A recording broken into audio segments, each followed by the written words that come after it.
খিলাফতের চাহিদা বাড়ছে বাংলাদেশে।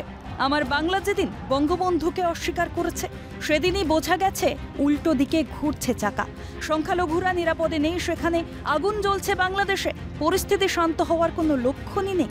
নির্বাচনে গড়িমসির অভিযোগে আগেও ইউনূস সরকারের বিরুদ্ধে তোপ দেগেছিল খালেদা জিয়ার দল। এবার বাংলাদেশের মহিলাদের নিরাপত্তা সহ সার্বিক আইন শৃঙ্খলা পরিস্থিতির অবনতির অভিযোগ তুলল বিএনপি। প্রকাশ্য রাজপথে মিছিল করল নিষিদ্ধ জঙ্গি সংগঠন হিজবুত তাহরির। 7ই মার্চ নামাজ শেষ হওয়ার পরই ঢাকায় খিলাফত মিছিল বের হয়। হাসিনার পতনের পর এই সংগঠন এই প্রথম প্রকাশ্যে মিছিল বার করল। সমস্ত মুসলিম দেশগুলোকে ঐক্যবদ্ধ হয়ে খিলাফত কায়েমের দাবিও জানিয়েছেন তারা। খিলাফত কায়েমের কথা শোনা গিয়েছে আগেই, কিন্তু কি এই খিলাফত? অন্তর্জালে খিলাফত রাষ্ট্রের খসড়া সংবিধান নামের একটি 23 পাতার বইয়ের খোঁজ মিলেছে। বইটিতে দেখা যাচ্ছে সেটি হিজবুত তাহরির দ্বারা প্রকাশিত হয়েছে। প্রথম সংস্করণ প্রকাশ পেয়েছিল 16ই আগস্ট 2010। বইটিতে চোখ রাখলে রীতিমতো চমকে উঠতে হয়। কি চাইছে হিজবুত তাহরির? একবার খিলাফত প্রতিষ্ঠিত হয়ে গেলে কি হতে চলেছে? রাষ্ট্র তার নিজের আধুনিক দৃষ্টিভঙ্গিতে আইনের ব্যবস্থা করবে এবং আইন আধুনিক রাষ্ট্র অনুযায়ী হবে, এটাই স্বাভাবিক। কেননা ধর্মীয় আইন এক জিনিস, আর সিভিল আর যেটা আমাদের দৈনন্দিন জীবনের আইন সেটা অন্য জিনিস। বাংলাদেশ যদি এখন পুরনো অতীতে ফিরে গিয়ে মধ্যযুগীয় ব্যবস্থা স্থাপন করতে চায়, সেটা তারা করবে।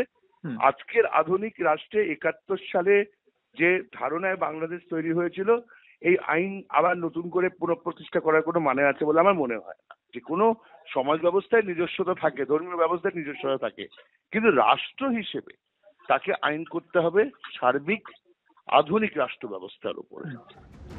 8 নম্বর ধারায় বলছে রাষ্ট্রভাষা হবে একটি এবং তা আরবি।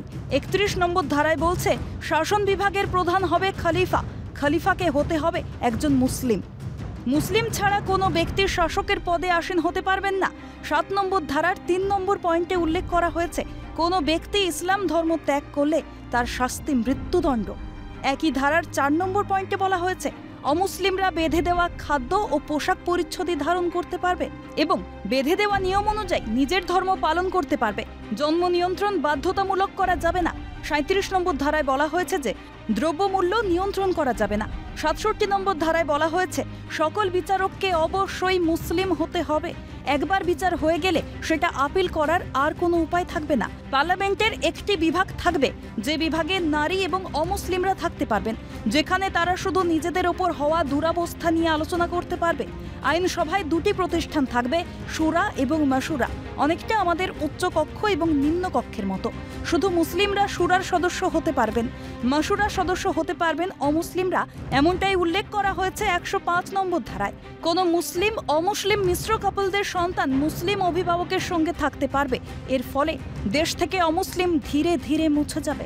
অমুসলিমদের কাছ থেকে রাষ্ট্র অপমানজনক জিজিয়া কর নেবে, এমনটাই বলা হয়েছে 145 নম্বর ধারায়। 171 নম্বর ধারায় বলা হয়েছে চারুকলা ভাস্কর্য শিল্প ইসলাম বিরোধী, তা শেখা বা শেখানো যাবে না। 172 নম্বর ধারায় বলা হয়েছে রাষ্ট্রীয় সিলেবাস ছাড়া অন্য কিছু পড়া বা পড়ানো যাবে না। কোনো পর্যায়ে নারী পুরুষ মেলামেশা করতে পারবে না। মুসলিমরা রাজনৈতিক দল গঠন করতে পারবে, যার অর্থ অমুসলিমরা পারবে না, এমনটাই বলা হয়েছে 21 নম্বর ধারায়। বিদেশে কোনো রাষ্ট্রের সঙ্গে সম্পর্ক রাখা যাবে না। মোটের ওপর একটা তুঘলকি শাসন জারি করতে চাইছে হিজবুত তাহরির। কিন্তু প্রশ্ন জাগছে, একটি নিষিদ্ধ সংগঠন বাংলাদেশে কিভাবে প্রকাশ্যে মিছিল করতে পারে? তার মানে আড়াল থেকে একটি জোরালো সমর্থন রয়েছে।